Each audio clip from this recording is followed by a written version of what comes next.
sometimes that people don't like get taught their purpose because the person that they're dealing with is using them for their purpose. Like, almost like, not just like as an example, like you working for Amazon, you're working for Jeff Bezos' purpose or something.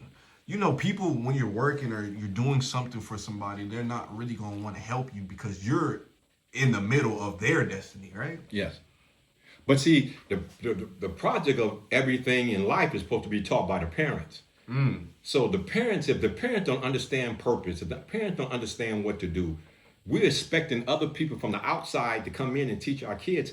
In reality, in some cases, rarely you might have people do that. But 9 times out of 10, people are using you for their business. You laborers, you were taught to be laborers. You were taught to not to have your own business and think independent of other things that you desire. So now you have to understand, if it's the whole system is made that way, then it's going to be people who had, education or just understand what purpose is going to want to teach you that. It's masses of people. I can't even tell you, it's people 20, 30, 40, 50 that have never understood their purpose. Wow, that's sad.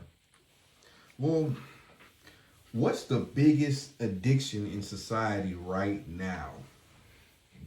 That could be a conclusion. I think when you look at the biggest thing is for young folks and elderly, but the young folks is the music. To me, it's the music, playing games, and dealing with stuff. For us, the parents are trying to survive and make it the best way they can. If they haven't been taught their purpose, they're just trying to survive. They're getting up in the morning, going places and working that they hate. They hate the traffic, they hate everything because they never understood who they were. And so you got masses of people that way. So when I'm talking about that, it's not saying nobody went to church. We're not even discussing in that, but they have went to church. But some of the things they have not taught once they leave, that's the key. You could sit in church all the time. But hold on, okay, my bad. Okay. Let's take a step back. Okay, let's go ahead and take a step back. Yes. Because a lot of people won't really understand when you say young people's biggest addiction is music. Music isn't a bad thing. So could you elaborate more on why that would be a bad addiction for young people? It's not. Now, I'll be a foolish man to say all music is addictive. You got Christian music, you got all type of genres. But the music that they're listening to in the street are about women, men, kill this woman is this woman is that, this, get this, and I'm going to be this and that. What I'm saying is, I tell you, you have to write in a book, too. I'm another book. On the way, guys. Book on the way. Yeah, I got 2 or 3 books. But the thing about the seeds, once you plant a seed, if I have a thought in my mind, I say to my son, you got 8 seconds to download that particular thought. So now you got a thought that after it's kind, it's going to become a harvest. So if I'm talking crazy and my idol, notice the word idol, is telling me stuff, and I'm walking around all day long saying that stuff, I'm being programmed and don't really realize what's going on. So now when a situation happens, what happened? Them seeds become our what? Harvest. And now he's running into all kind of bad situations because he's being programmed and he really doesn't know it. The world is being programmed, folks. And they know stuff is shooting at their minds, programming to buy clothes, food, everything. So we have to realize that we have to get up and program ourselves based on the word, based on, affirmations, whatever we need. And that's why I'm here. That's why the Lady Giant, can I explain that?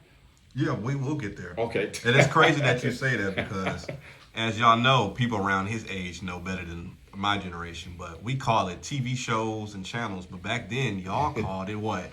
Programs. Programs. Notice the word programs. Yep. And channels is crazy too, but we'll get into that another time. So the biggest addiction you said is music with kids, primarily rap music and trap and stuff like that. Okay. And then you said for the older crowd, it sounded like you were saying kind of like sacrifice. Well, it's the older crowd. That as an addiction. I mean, as an addiction, the addiction with older folks is trying to make it, they don't look at no purpose. They look at getting a good job and working. In a lot of cases, that's what they do. Not saying them everyone, I'll be a foolish man to say that, but they trying to survive. You know, it takes two people. You got kids in the house and you the mother and you 36 or something. You got to try to, you know, your sons went to J's and everything. We know So they're stuck like paycheck to paycheck. They're stuck paycheck to paycheck. Okay. Why do you think people spend more time watching others than building themselves? Because they've been taught to. Society teach you to look at certain people. Certain people I went to, I'm not gonna say that church or something. Yeah, But I went to some people think that they're special. Some people look you in the audience and you might be sitting down. Other people say he's special. He had this and this and he had that. I tell everybody, nobody's greater than you or special. The guy just came down and touched you and you the one and everybody else got to be bowed down to you. No, you have to understand your purpose. That's why parents are so prevalent to understand that you must understand that your kids, if they don't understand active attentional movement, then they're going to be drifting in life everywhere. Whoever come up with the best way for your kids to grow up and they want to follow him, John Johnson, let's get in the car, let's go to this park. You don't have nothing to do, so what you gonna do? You're gonna jump in the car. You want to do something. Now John stopped at a store. It happened to me and robbed the store. I was when I was young, about 19. This guy come up with a bag of money. And he just takes off. And we at the park, and he ain't sharing it with nobody else, but the guys was in it. We didn't even know what was going on. And see, we could have been accessory to that particular crime. So what we have to understand that you must have the understanding by someone, a mentor, teacher, coach, whoever, to help these young folks understand who they are. And we are great people. So, do you think the system benefits from distracting people? The system benefits to whoever it belongs to. Let me tell you this right quick so people can understand. It's two economic systems going on simultaneously. Buying and selling, reaping and sowing. Reaping and sowing is God's economic. Buying and selling is the world's. So when everybody's buying and selling, don't give a care who they sell to, don't give a care about anything but how to make that mighty dollar. So now you said with the system, right? So the system can benefit you if you happen to be in a way where you going to school or getting the information or you happen to be, we say one race or another. I'm not going to even get into that. It's going to help you benefit if you understand your purpose. If you don't understand your purpose, then you end up becoming everything but what you should become. All right. I agree with that. What's one thing society teaches people that you completely disagree with? It's so much. Society teaches that we should, in some way, we should be separate. Separate churches, separate way we live, separate everything. Now the world has divided us, even dealing with race. That's why it's so much, different racism, because people don't know how the other person live and the other person live as well. But they've been brought up in a system to dislike one another. The system of this world has caused that for hundreds and hundreds of years, not to like this race or this race is that. And really the individual never even probably had a friend that was of a different origin, not saying origin, but a different nationality. And that's the hardest thing to me. You judging somebody based on their color. Yeah. It's crazy. Why do you think so many people feel lost right now? Because they feel no hope. Everything on the media, everything in Facebook, everything, I ain't gonna say the Facebook, everything in the media is talking about death, talking about the world ending, talking about so many things. And just imagine you a mass of people that don't have a purpose and you hearing all this information. As I told you before, after it's kind, once that seed get in your mind, it becomes what? That thought. We could say a thought becomes a seed. Let's put it that way. And once it's going to what? Manifest after this kind. So now you listen to a whole bunch of stuff, and now it's manifesting in areas of your life where you don't even know what's happening. I was a federal correction officer, and people used to come in all the time. Young folks used to say, "I don't even know why. What happened?" And I used to think, and they don't know. I don't know what made me do this, because you've been pre-programmed by listening to music. Even when they was in jail, 24 hours they singing crazy songs. And it's keep programming, and it keeps what? having what a thought becomes a seed. Now you got harvests. You got multiple harvests happening within that person's subconscious mind and his thinking. Okay, so all right, you brought up music. We've been on music, I feel like, so that is the next topic. All right, what do you think music is doing to the minds of young people then? Music can change you. Music can heal you. Music can do a lot of stuff that, with you. But if you listening to the wrong music, it can be the opposite. So I'll be a foolish man and say all music. No, it's great music that can change. When we grew up, we had music.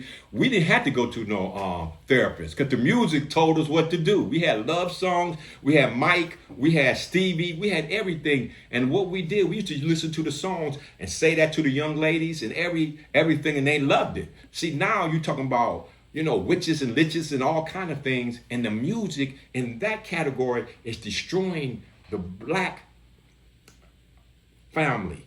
In a sense, not only say the black family, the black people, because you can look at other races. Ain't nobody have music like the black folks. We rap, right?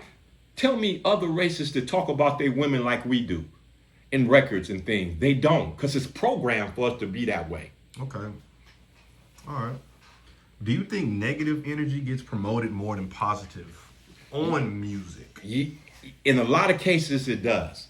Now, again, as I stated, as being somewhat, it's always, it's always four different ways you can look at things. It'd be a foolish man to just say it's one way to look at something and that's it, and close down to that information. Then you close your mind to revelation, knowledge, and stuff that can come in that can help. But it's in the way the music is now, it is set up in categories to make sure other races benefit off of our people, which is happen to be, African American people.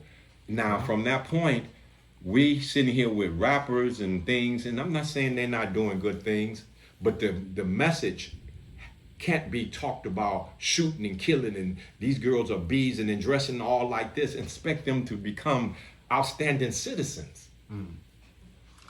Well, what's the difference between an influence and manipulation?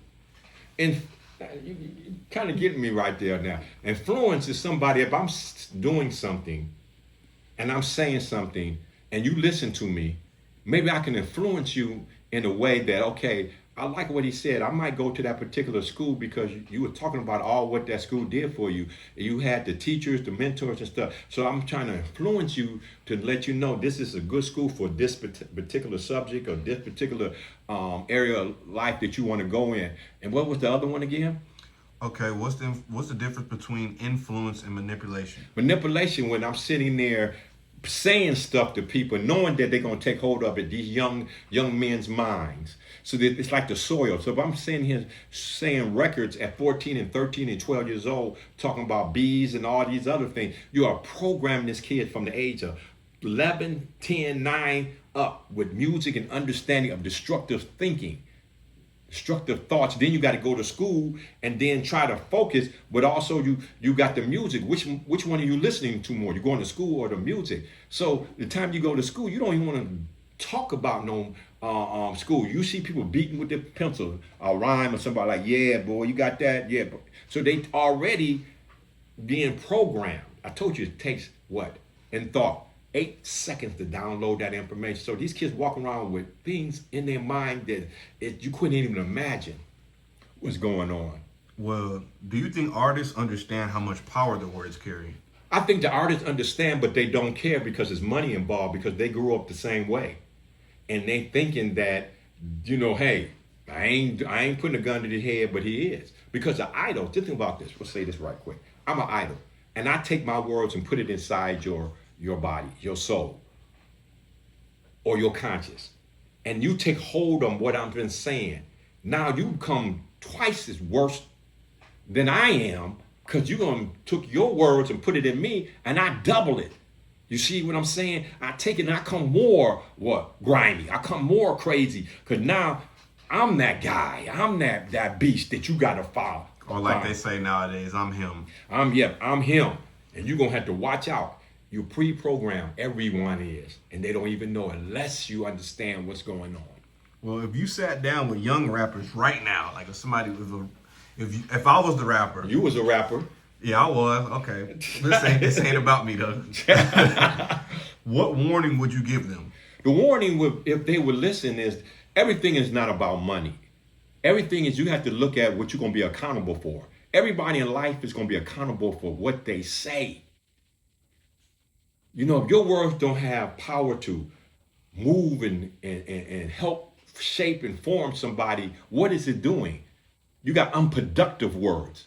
Never heard of that. Unproductive words. Half of the words that are singing in rap songs are unproductive words. Why? Because it's not producing anything of greatness. It's producing hate, violence, and things of that nature. Ain't breathing life into nobody. Yes. Really speaking death. Yes. Okay.